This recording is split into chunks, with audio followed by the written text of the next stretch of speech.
amo ning pinagkalain sa gwapo kag sa laway. Kung gwapo mga luyag, sabtunda yun. Pero kung laway ang kapangaluyag, sorry, study first.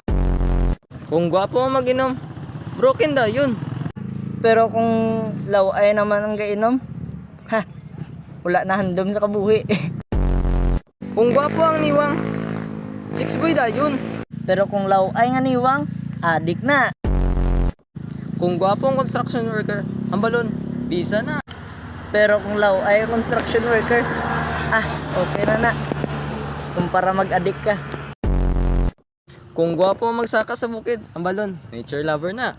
Pero kung laway naman magsaka sa bukid, abusayap na.